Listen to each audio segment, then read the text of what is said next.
Karena pada saat itu seni tidak menjanjikan. Seolah-olah seni itu tidak ada menjanjikan masa depan, begitulah. Kadang-kadang ada juga orang prolog, wah sekolah seni itu tidak ada. Di sana saya terbetik suatu kehendak, keinginan. Saya ingin jadi pengendang seperti Pak Brado yang itu, yang anggun. Orang sana tidak pernah ada perkusi yang ramai begitu. Kami berlatihan kebiar. Terlalu ramai. Datang orang itu betul. Luar biasa marahnya sama. Kamu ini semua ini, kamu tidak main musik ini. Kamu betul-betul buat kami tidak bisa tidur. Tak tahan, dikalahkan sama, bukan sama Lia. Tapi sama air. Sama air. Sama air. Air dingin. Lihat Balinya kalah dia. Kalah, lihat Bali tak ada.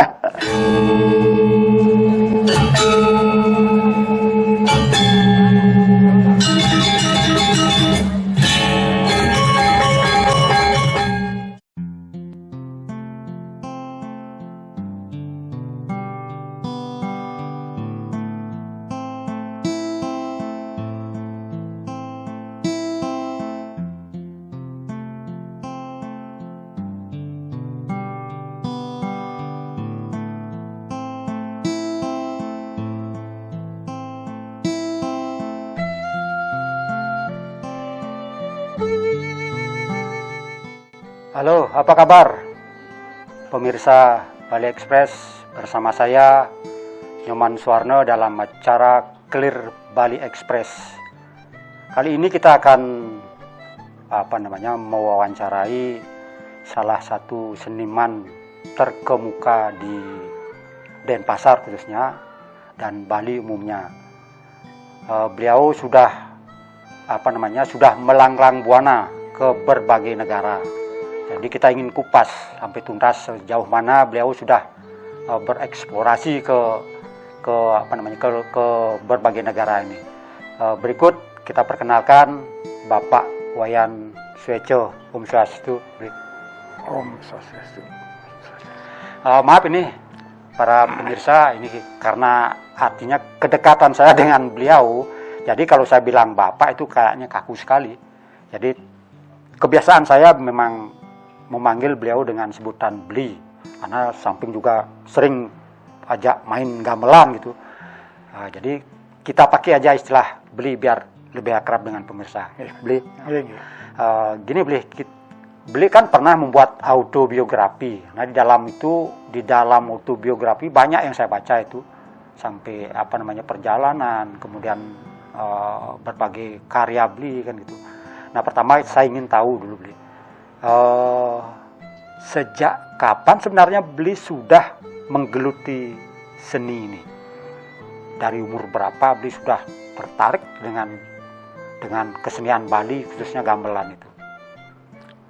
Sebenarnya saya belajar gamelan Bali yaitu menekuni dan mengenal gamelan sejak kecil. Kalau tidak salah kalau itu sudah umur 4 tahun, karena di rumah sering sekali diadakan latihan-latihan karena ayah saya merupakan orang yang suka memimpin grup atau seke gitu, di rumah. Jadi kadang-kadang umur 4 tahun sudah sering bermain gamelan ya, seperti permainan begitulah. Jadi ya lingkungan keluarga seniman begitu. Jadi tertarik sekali, dan saya lebih serius lagi nanti baru umur 7 tahun sudah mulai belajar serius, mulai gelar wayang gitu. Mulai gelar wayang. Yang pertama Bli pelajari dulu apa? Sebenarnya yang pelajari dulu tuh gendar wayang, tapi dasar-dasar gitu. Tapi cuma di rumah kan ada seko batel namanya, sudah ada seko angklung untuk di rumah berlatih. Jadi mungkin 2-3 kali seminggu itu tetap ada latihan di rumah gitu, karena bukan di banyak tempatnya gitu. Jadi itu kan mendengar gamelan itu, jadi saya sangat tertarik sekali. Jadi umur 4 tahun itu sudah ikut dengan grup-grup itu ya, instrumen apa aja yang tidak ada sudah saya bisa di sana ditempatkan dan bisa memukul, bermain gamelan itu. Jadi tidak serius, tapi diajak untuk ikut gitu dalam grup itu gitu. Kemudian Bli setelah mengenyam bangku pendidikan itu, apakah Bli bersekolah khusus di bidang seni artinya seperti dulu kan namanya Kokar. Hmm. Apakah beliau sempat ke sekolah di sana untuk tingkat SMA-nya? Begini, sebenarnya waktu itu sekolah seni belum dikenal. Saya cenderung untuk masuk ke sekolah ekonomi karena keadaan ekonomi yang waktu itu menjanjikan. Saya pertama SMP itu sekolah menengah ekonomi pertama. Senang juga dengan ekonomi. Udah itu setelah 3 tahun 65 saya tamat, melanjutkan ke Semia Tabanan. Sampai Ke Semia Tabanan karena di sini tidak ada. Nah, dengan pergolakan G30S, akhirnya di sana dapat mengenyam hanya sebentar saja. Situasi sudah kacau, pulang kembali ke Denpasar. Di Denpasar mulailah diadakan persiapan. Diadakan sekolah Semia Negeri Persiapan itu namanya. Jadi akhirnya itu berlokasi di Jalan Kartini, bekas sekolah Cina itu gitu. Jadi terus melanjutkan sana sampai menjadi negeri. Jadi saya angkatan pertama sekali sekolah menengah ekonomi atas negeri Denpasar gitu. Karena pada saat itu seni tidak menjanjikan. Seolah-olah seni itu tidak ada menjanjikan masa depan begitulah. Kadang-kadang ada juga orang perolok, wah sekolah seni itu tidak ada. Artinya untuk hidup yang layak rasanya tidak memungkinkan karena seni itu sudah berbaur di Banjar begitu. Akhirnya saya menekuni sampai Semia bagian tata buku. Nah setelah itu baru saya mendengar ada jurusan seni dari Akademi Seni Tari Indonesia yang baru, kira-kira kalau tidak salah 2 tahun berdirinya. Itu saya tertarik sekali. Jadi saya lepaskan, sudah tamat dari Semia Negeri Denpasar, maunya ke Fakultas Ekonomi yang pertama kali waktu itu berdiri di Udayana. Nah, tetapi karena orang tua saya tidak mampu, karena banyak ada saudara-saudara yang memerlukan biaya, jadi dia mengatakan terus terang, maaf ya, saya tidak bisa, Bapak tidak bisa membiayai kamu sekolah. Nah, dengan demikianlah terbetik keinginan, coba-coba saja kita belajar ke studi di Akademi Seni Tari Indonesia, jurusan tari lagi. Waktu itu. Tapi sebelumnya beliau kan sempat mengajar di Semia. Terus mengajar di Kokar, itu gimana ceritanya beliau? Wah, ini lucu nih. Saya tidak pernah belajar di Kokar dulu. Tapi ini alami. Saya di rumah berkecimpung aktif di dalam kegong di Kayumas, paling kecil. Di samping itu semua pelajaran langsung dari ayah saya. Jadi dia yang memberikan keterampilan baik mekenang, baik genera wayang, angklung, semuanya saya dapatkan dari ayah saya. Dan itu di Banjar aktivitas gong itu, waktu itu gong kayu Mas Kajo itu, Mas Suliagung namanya, sedang juga jaya-jayanya tahun itu. Nah, sebelum G30S, jadi banyak permintaan ke hotel-hotel, baik untuk masyarakat, misalnya seperti ormas, masih ingat itu wali masyarakat tuh, Pak? Kan di sana sering, wali hotel itu paling sering. Iya. Saya termasuk jadi yang aktif dan seko yang terkecil di Kayumas gitu. Dari sana saya banyak menimba ilmu, latihan di Banjar dengan ayah saya. Tapi waktu itu belum tukang kenang, saya di Gangsel gitu. Di sana saya dapat banyak pelajaran, banyak saya juga jadi melihat grup-grup yang lain. Jadi di sanalah saya bisa mempunyai suatu kebakat untuk belajar gitu. Dan itu saya terapkan. Waktu itu saya ingat di Semen, tidak begitu payah saya untuk belajar di sana. Waktu itu masih Pak Bandem, baru masih mahasiswa Kokar, itu yang membimbing kami. Yang gitu-gitunya.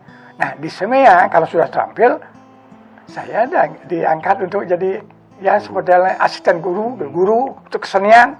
Padahal saya masih siswa. Ini, jadi karena saya menguasai itu ya saya dipercayakan. Jadi saya sebagai murid dan juga saya sebagai guru di dalam kesenian begitu. Tapi kan sempat ngajar di Kokar ya? Ya, mengajar di Kokar tahun 1972 karena waktu itu sudah saya mahasiswa dan yang waktu itu yang mengajar gelar wayang terutama yang mungkin sukar itu Pak Sumandi. Karena Pak Sumandi berangkat ke Amerika, ada teman yang merekomendasikan bahwa saya bisa mengajar di Kokar begitu. Jadi saya mengajar dari alami. Jadi saya memang guru saya dari ayah saya gitu, style kayu masnya gitu. Nah kalau misalnya beliau kan terkenal sebagai pemain kendang. Di Asti pun siapa sih master kendang yang pertama di Asti dulu kan namanya. Orang sudah tahu beli Pak Bejo. Inspirasi bermain kendang itu dari mana itu awalnya? Sebenarnya awal sekali saya ini terjadi tahun 1962. Waktu saya masih siswa di SMEP, saya berjualan kecil-kecilan itu sebagai itu untuk menambah penghasilan, berjualan di Lapang Ngurah Rai. Waktu itu pada zaman itu diadakanlah persiapan latihan untuk Asian Games kalau tidak salah ya. 1982 itu penet 1000 penet itu. Nah, di waktu itu gamelan Belawan Sadmerto ya, sebagai pengiringnya. Nah, waktu itulah saya menyaksikan Wayan Berato Mekendang. Ya itu awalnya Wayan Berato Mekendang dan langsung membina tarinya. Di sana saya sangat-sangat tertarik dan tertegun dan melihat bagaimana pengendang itu mengagumkan begitulah. Ya, saya sangat tengah dan betul-betul memukau saya waktu itu. Sambil berdagang, setelah habis dagang saya duduk di samping gamelan Belawan Sadmerto yang mengiringi pendet 1000 pendet itu. Di sana saya terbetik suatu kehendak, keinginan. Saya ingin jadi pengendang seperti Pak Berato yang itu, yang anggun, yang gagah, yang bagus. Saya ingin itu pun awal sekali saya. Jadi dengan demikian setiap hari saya ingin melihat itu, ingin dari melihat itu saya berkehendak, ingin belajar, ingin menekuni gitu. Kalau dari guru formal belajar mekendangnya dari siapa aja? Kalau sebenarnya awal sekali dari ayah saya. Dia ayah saya itu all round ya, serba bisa dia. Dia seorang pegawai keluarga kesenian Bali RRI Denpasar, di mana di sana berkumpul tokoh-tokoh seni sebenarnya. Jadi ayah saya di sana bekerja atau berkumpul di sana. Jadi dia dapat menyaksikan semua tukang kendang yang terkenal mungkin di Bali. Dengan itu dia mengambil semua bahan-bahan itu. Bukan untuk dia diri sendiri saja, tapi selalu saya diberikan ini stylenya Pak Bogog, ini stylenya Pak Winio, ini stylenya Pak Meno, ini stylenya Tok Rintik itu. Jadi dia yang mengumpulkan seperti perusahaan gitulah jadinya. Banyak sekali motif-motif kekendangnya. Dia lagu Putugeria kalau tidak salah itu luar biasa itu. Nabi-nya gitu. Jadi dengan demikian dari sana saya terus dipumpuni, terus diberikan.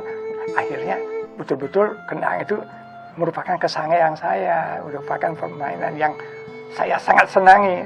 Di samping menyaksikan gong kebiarnya Pak Belaluan, gong kelihatan begitu. Jadi ayah saya itulah yang memberikan hampir banyak motif yang ada dalam kekendangan itu. Nah terus beliau kan sempat kuliah di Asti dulu. Iya. Kemudian isi. Di dalam di biografi itu saya lihat itu beliau tulisannya di sana tidak sampai tuntas tuh.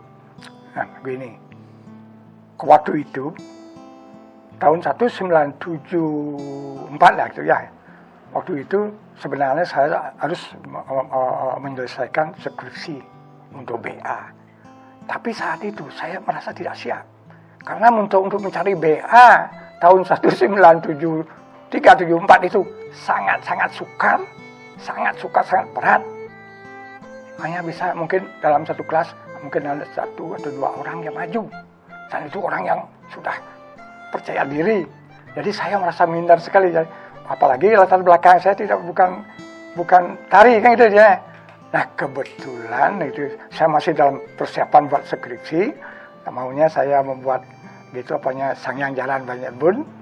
Akhirnya tertunda. Kebetulan waktu itu kalau tidak salah Pak Sumandi yang berada di Amerika itu diminta tolong oleh Bob Brown dari Center for Music untuk merekomendasi satu orang untuk bertugas untuk membantu etnomusikologi di Brown University. Nah, alasan yang tepat sekali. Jadi waktu itu skripsinya belum tuntas, apalagi ujian kurang itu, dan saya mendapat rekomendasi dan disetujui, saya dipilih satu orang untuk mengajar sebagai asisten profesor etnomusikologi di Brown University, Rhode Island, Providence, Rhode Island. Begitu ceritanya. Jadi tidak bisa saya selesaikan. Jadi ke sana dulu mengajar. Nah, setelah saya datang dari luar negeri, baru saya selesaikan BA saya. Ini malahan saya di Amerika dapat BA duluan dari Antioch University di San Francisco. Begitu ceritanya. Berbicara pengalaman beli ke luar negeri itu sejak tahun berapa ya mulainya itu? Kalau mengajarnya tahun 1974. Kalau melawatnya tahun 1973 ke Malaysia pertama. Itu. Berikutnya ke Jerman tahun 1974. Sebelum saya ke Amerika ditugaskan, saya ke Jerman dengan rombongan Pertamina di sana. Ya. Berapa negara yang sudah beli lalui kalau dilihat perjalanan panjang beli sebagai seniman itu? Ya, kalau lumayan juga. Ya, seperti misalnya Malaysia, Amerika, Kanada, Australia, Prancis, Swiss, Belgium, Finlandia, ya, Italia, India, Tokyo, Jepang. Itu ya banyak lagi. Hampir mungkin ya cuman besar sudah dapatkan. Di antara sekian negara itu mana yang paling berkesan bagi beliau? Saya tetap masih berkesan sebenarnya California. Kenapa paling lama di sana? Ya, lama di sana, sampai udaranya bagus, sampai pemandangannya indah. Cocok rasanya di sana untuk orang Asia. Kalau yang tempat-tempat lain misalnya seperti di Providence atau di Montreal, Kanada, terlalu dingin sekali, sampai 20 di bawah nol. Saya sebagai orang kita di tropis begini terasa sangat-sangat dingin untuk hidup di sana begitu. Ini ada sebuah cerita yang menarik yang saya baca dari perjalanan beli. Ketika di luar negeri itu beli sempat membuat grup kesenian agama Skarjayo itu yang sampai sekarang kan sudah banyak seniman. Di antaranya Michael Tenser di sana juga ya. Ya. Nah, gimana ceritanya beli sampai membentuk grup itu? Begini, waktu saya pulang pertama tahun 1978, saya bertemu dengan Michael Tenser di Denpasar di Bali. Bertemu sebentar saja. Jadi dia itu mendapat Fulbright. Dengan demikian kita sebagai teman, sekedar teman gitu lah. Udah itu tahun 1979 saya diundang untuk menjadi asisten profesor di UCLA dalam program ICSC program gitu. UCLA ada program itu. Di sana saya ke sana. Setelah program itu selesai selama hampir 1,5 bulan, saya ingin pulang sebenarnya. Kebetulan waktu itu Michael Tenser study di Berkeley. Diteleponlah saya mau siap-siap pulang sebenarnya tahun 1979, kalau nggak salah itu bulan September gitulah, atau September habis sana. Setelah itu ditelepon, Ayan, saya bawa gamelan ini ke Auckland, waktu di Auckland. Saya bawa bagaimana? Ayo kita iseng-iseng yuk, buatan grup kecil. Tertarik sekali saya. Ini rasanya mumpung kita belum kerja tetap di Bali, ya sanggupi ya. Oke man, tak apa, ayo nanti saya ke sana. Itulah saya. Terus saya ke Berkeley waktu itu ya. Dia di Berkeley, saya ketemu dia. Saya lihat gambarannya, bagus sekali, tapi tidak lengkap gitu ya. Lalu, mari kita hidup. Nah, di sanalah kita mulai sedikit demi sedikit. 5 orang dulu keliling-keliling. Lalu tambah lagi dari mulut ke mulut. Sampai 6, 7 orang, kita menyewa lebih besar. Seperti ini lah ruangnya. Kita main sana. Orang di sana pernah suatu kejadian ini. Orang sana tidak pernah ada perkusi yang ramai begitu. Kami berlatihan kebiar. Terlalu ramai. Datang orang itu bertopi. luar biasa parahnya setengah. Kamu ini semua ini, kamu tidak main musik ini, kamu betul-betul buat kami tidak bisa tidur. Gitu. Semuanya, hah? Semuanya gitu kan. Jadinya sudah kesal, kok ada orang aneh? Kamu keluar, jangan lagi main gamelan di sini gitu. Akhirnya besoknya bagaimana kita berpikir, kita bisa kita keluar kan. Semuanya beli telur itu kan itu. Telur yang itu kita tempelkan semua di tembok-tembok.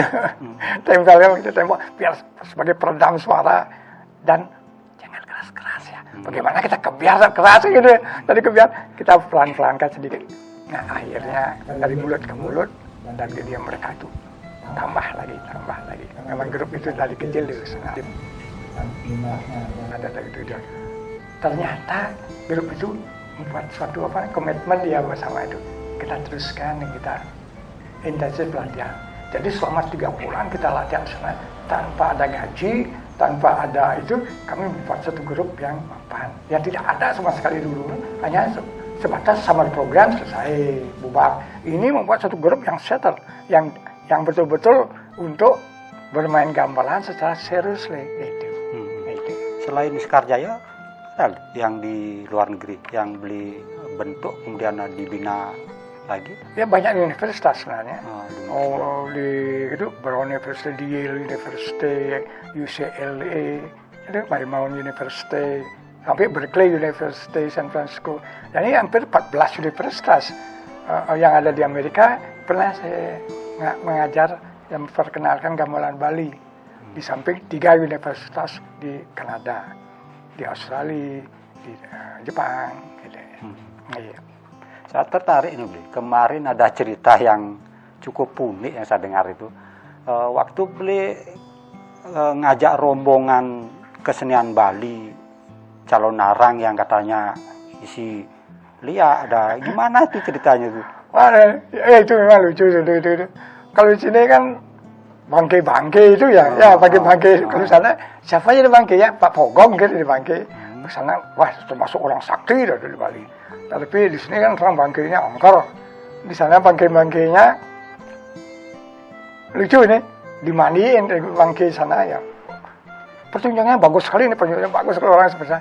Tetapi pada saat dimandikan itu waktu dimandikan itu airnya dingin sekali. Tahu-tahu baru dimandikan itu bangkai-bangkainya ngerejet langsung lari. Oh, langsung lari. Terus pertunjukan itu seperti apa jadinya? Wah, ya lucu jadinya itu ya. Jadi bagaimana ya bangkai-bangkainya kan tak tahan dikalahkan bukan sama Lia, tapi sama air. Air dingin gitu. Lia Balinya kalah dia. Lia Bali tak ada. Itu semuanya tertawa semuanya gitu. Bagaimana nih Lia ya dikalahkan oleh air bangkai-bangkainya itulah modelnya. Tapi dengan grup-grup itu banyak sekali sebenarnya, ada yang lucu-lucu. Apa itu cerita? Ya misalnya mempergunakan toilet itu ya, ada yang terkunci di kamar mandi, tidak bisa membuka. Ada yang tidak menghiraukan kamar mandi wanita gitu ya. Dan laki dia tidak tahu nyelono di kamar wanita lakinya. Tahu-tahu orang tidak tahu, dia wanita tadi terkejut tadi semuanya tertawa gitu ya. Jadi macam-macam modelnya, apalagi dengan orang tua-tua itu. Kadang-kadang memang menggelikan sekali itu. Hal yang lucu-lucu. Jadi ada yang sedikit jorok mempergunakan mandi tidak tahu. Misalnya di rumah selalu pakai WC yang sederhana. Di sana baru buka kamar mandi atau WC-nya itu luar biasa. Marmor yang mengkilap. Tidak berani duduk sana. Akhirnya tidak berani duduk di sana. Karena terlalu laks sekali. Tahu apa? Di bawah dia. Gitu. Ada yang lucu lagi. Saya pakai toilet. Dia masuk kok kotor toiletnya. Ini itu ya tempat duduknya. Tahu bagaimana ini orangnya kok lucu sekali. Siapa? Diajak satu kamar itu. Tahu tidak bisa pakai toilet duduk dia. Tahu di atas toilet itu dia jongkok lagi. Ya itu. Jadi saya tuh kotor terus nih. Jadi dia ada yang gitu ya. Jadi banyak sekali hal yang lucu-lucu kita itu. Terutama bahasa Inggris. Gitu banyak yang waktu pertama-tama ngajak aslinya keluar negeri. Saya sebagai guide amatir lah. Kalau membeli jam saya dibuka selalu sebagai apa namanya pengantar Pemandunya. hormat kos. Ya, kalau makan saya sebagai ejekan coba di Jepang nggak tahu apa dia. Hanya ada gambaran di sana itu. Ada yang gambaran ini yang baru ini nggak tahu apa dia. Selalu saya bilang karena dia selalu kelaparan. One more rice please. Semua ada tertawa seperti mengejek seperti tapi itu benar itu. Terus orang one more rice please. Dia dapat nasi lagi kan senang dia. Itu sebagai ejekan hadinya tuh ya. Seolah-olah itu. Tapi begitulah bahasa yang sangat sekali berlanja tidak bisa. Ada sampai teman 7 hari tidak sikat gigi Karena tidak tahu apa sikat gigi itu. Bagaimana mau belinya? Dia kelupaan di rumah. Tidak 1 minggu tidak sikat gigi. Ada yang begitu lucu. Ya begitu ya. Ada yang tidak apa namanya itu makan tanpa garam. Selama di sana tidak bisa 7 hari, tidak bisa dia apa garam bahasa Inggrisnya gitu. Loh, malu menanyakan. Akhirnya dia makan tanpa garam. Ya di sana banyak yang gitu, yang lucu-lucu gitu ya. Itu ya. Tapi saya kalau mengajar di luar negeri itu tidak saya pakai notasi terlalu rumit tapi lah sebagai di Bali saya pakai gitu. Hasilnya hebat itu hasilnya. Jadi dengan itu merubah sistem mereka itu, terutama dalam mengajar kebiar itu sebenarnya sistem di Bali itu yang paling efektif sekali itu ya. Jadi menghafal, berguru panggul gitu kan itu istilahnya. Jadi itu memorize-nya lebih kuat ya. Tapi kan lebih susah kayaknya mengajar orang-orang asing gitu karena kalau mereka kan tidak bisa dihitung. Artinya kalau kekotean itu, kekilitan itu kan tidak bisa. Kalau dia pakai notasi kan ya. bisa. Inilah keuniknya. Jadi kesimpulannya yang saya pakai, apapun yang terus diulang-ulang secara seriously, dia akan dapatkan. Nah, ini dulu dia nggak punya dia itu. Dia selalu mengandalkan notasi.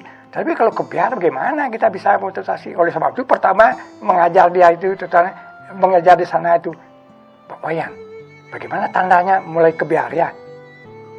1, 2, 3, nggak mungkin kan?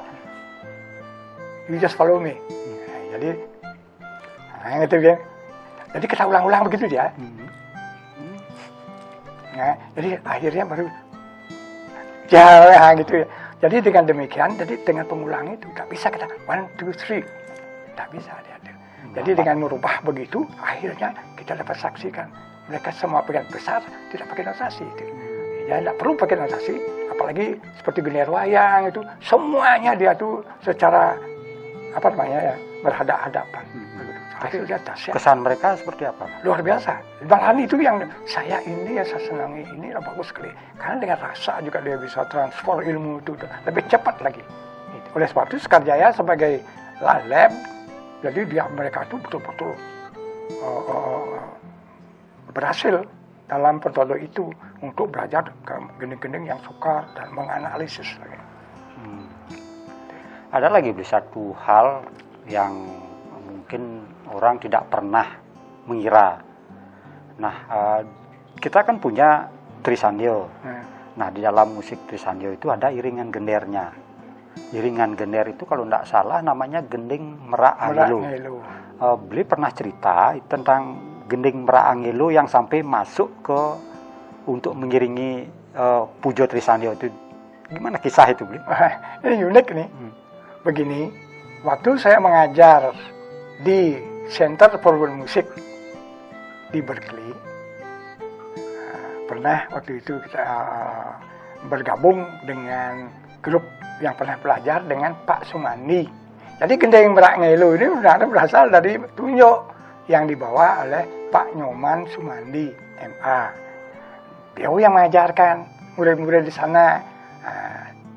Ada grup namanya San Francisco Shadow Play Theater, namanya John Bedin, Krishna Melcher, Andy Toff, itu ya. Jadi itu yang artinya mau memakai gendeng itu ya. Saya ikut dalam grup itu gitu ya soalnya. Ikut dengan itu.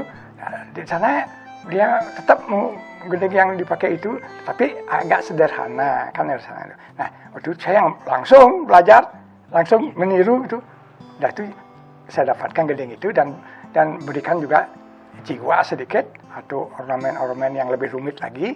Akhirnya gendeng itu sering kita pakai. Nah, setelah pulang dari Amerika tahun 81 setelah program itu sudah ya saya anggap cukup, saya mengambil beberapa gending gener yang mungkin bisa saya bawa ke Bali. Misalnya Merak Ngilu saya bawa ke Bali, angkat-angkatan dari Tegas saya bawa ke Bali, Belang Lindung, yang saya seketi, yang itu. Nah, waktu saya belang di Bali karena itu komposisi gending itu bagus sekali. Saya main di Kayu Mas. Saya main di Kayu Mas, didengar oleh ayah saya yang sedang memperbaiki gamelan atau membuat gamelan.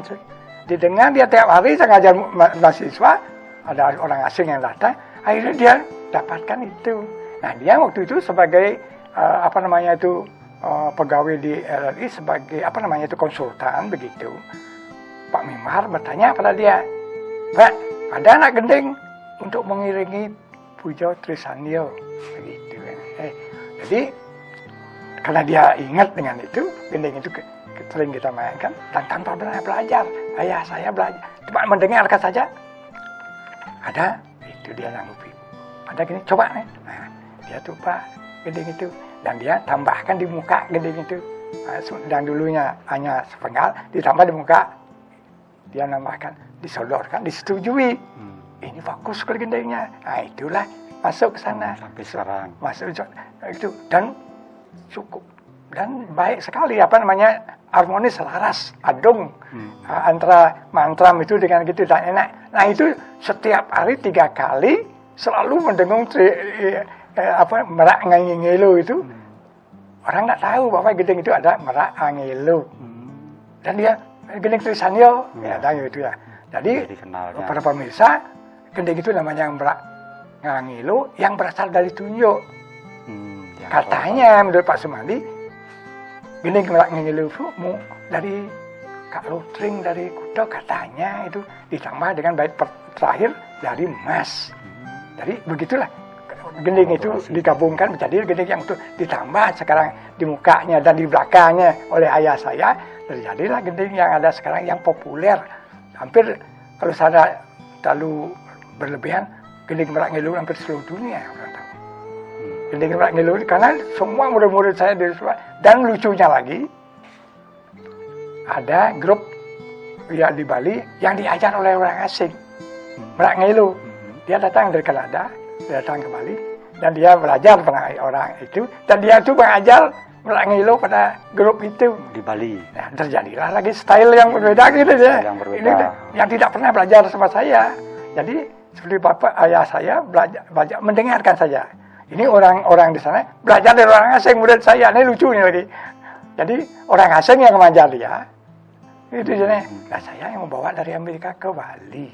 Begitu ceritanya. Saya tidak pernah belajar langsung dengan Pak Sumandi. Dari mendengar aja kan gitu. Dari mendengar. Mendengarkan orang asing. Kawan saya yang baik itu. Bukan dari Pak Sumandi. Bukan. Jadi terang saja ada perbedaan, kan terang. Nah, saya bisikan hiasan-hiasan sedikit ala Kayu Mas. Gitu. Nah, gitulah. Terakhir beli artinya pekerjaan terakhir sebagai dosen. Sebagai dosen tahun berapa berhenti pensiun?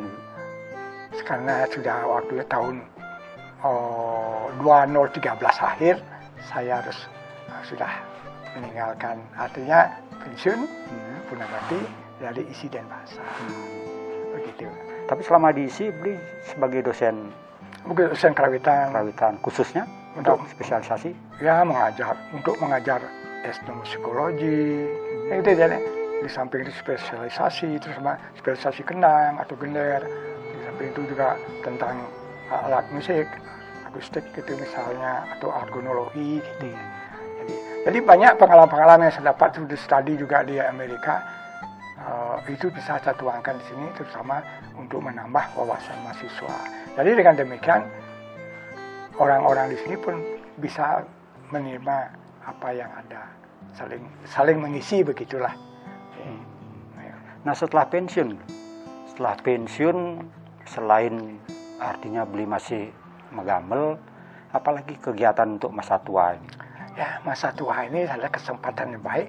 Apalagi saya sudah selesai di Unhi untuk magisternya. Ini menarik sekali untuk ya memperdalam, memahami lagi tentang kesenian yang erat hubungannya dengan agama, terutama dalam filsafat. Jadi menggali kembali gending-gending yang lama dengan mencari makna yang terkandung. Misalnya banyak yang mungkin belum memahami seperti gending-gending gendar wayang itu. Saya coba. Misalnya seperti ada cecok megelut, gending cangak merengang, ada gending terucuk punya, ada dalang ide nasi, model atau dongkang menek biu. Ternyata dalam segi arti makna yang terkandung, dalam arti itu dalam sekali itu artinya. Misalnya seperti cecok megelut, cecok artinya aksara suci kan gitu ya. Ternyata itu menimbulkan ilmu pengetahuan. Siapa yang mau Dewi Saraswati? Kalau Dewi Saraswati mau merangkul atau menggeluti kita, kan kita jadi orang yang bijaksana. Begitu pesannya. Seperti cangak merengang, jangan kita selalu merengang atau melihat menoleh tetangga kita dan lain-lainnya itu. Kita sebenarnya punya potensi yang kuat, dan itu memberi inspirasi pada saya juga. Jadi seperti dalang ide nasi, ya ini lucu nih, aja di Denpasar ada, di kayu mas aja nih, gitu. Yang ada gending. Saya berpikir, dalang ide nasi apa sih ini? Masa dalang ide nasi membuat gending? Ini tak mungkin. Nah, saya pikir dalang itu siapa? Ini baru perkiraan ya. Ini senang saya begitu jadi. Dalang itu kalau kita orang Bali gitu kan dalang Samirano itu siwa gitu misalnya. Jadi itu permohonan. Jadi dalang ide nasi, dalang reinkarnasi atau awatara yang turun ke dunia gitu jadinya. Jadi siwa yang turun ke dunia untuk menceritakan kebahagiaan. Mungkin ini permohonan. Ada aja gending namanya Sesapi Ngundang Hujan dari Buta Keling. Itu dari maestro musik ide bagus, ide Wayan Granoko. Itu maestro musik. Juga begitu. Sesapi ngundang hujan. Wah, betul lah sesapi ngundang. Mungkin ini kata sesapo. Ya itu sesapi ya sesapo. Jadi permohonan kepada Tuhan Yang Maha Esa untuk mendatangkan atau menurunkan hujan. Luar biasa. Jadi legenda-legenda wayang itu saya banyak belajar tentang hidup sebenarnya. Seperti dongkang menek punyan biu. Jadi dia kan tuladlah pohon pisang itu. Setelah dia berbuah, baru dia mau mati. Kan gitu istilahnya. Jadi dengan demikian kita tuh suatu berusaha untuk terus berusaha berkarya agar melahirkan sesuatu yang berguna. Nah itulah yang saya dapatkan. Berarti penuh makna, dia Penuh semua itu makna. penuh makna. Tidak sekedar Termasuk juga nama beli kan penuh makna juga itu. Gimana ceritanya sampai diberi nama Pak Suweco gitu? Ya. Nah, ini unik lagi. Nama saya bukan diberikan orang tua saya. Memang waktu waktu sebenarnya saya anak kedua sebenarnya. Anak kedua. Ibu saya kawin, sudah itu hamil meninggal di dalam. Gitu lama tidak ada ciri-ciri untuk melahirkan. Nominasi celah di sana di belakang museum itu ada Agung Lingsir ini kan gitu apa namanya ya gelar supranatural paranormal begitulah. Beliau yang nunasice gitu seperti Ngeredana Kumaro. Yakin sekali ibu saya yang begitu. Terus lahirlah saya kemis manis ugu gitu dong ya. Dan di sanalah saya kesakit-sakitan sudah dianggap sudah mati. Nah karena keyakinan itulah ibu jadi minta tolong dengan itu Agung Lingsir di Flera di sana di Abasan. Sudah itu lahir tak punya nama. Enggak dulu begitu lahir punya nama ini luar biasa. Enggak sakit bagaimana? Nah, setelah 6 bulan ya saya berikan nama anak ini. Namanya Wayan Suweco. Suweco arti anugerah karena Tuhan telah menyelamatkan jiwanya di anugerah lah untuk dia. Itulah jadi beliau yang berikan nama bukan orang tua.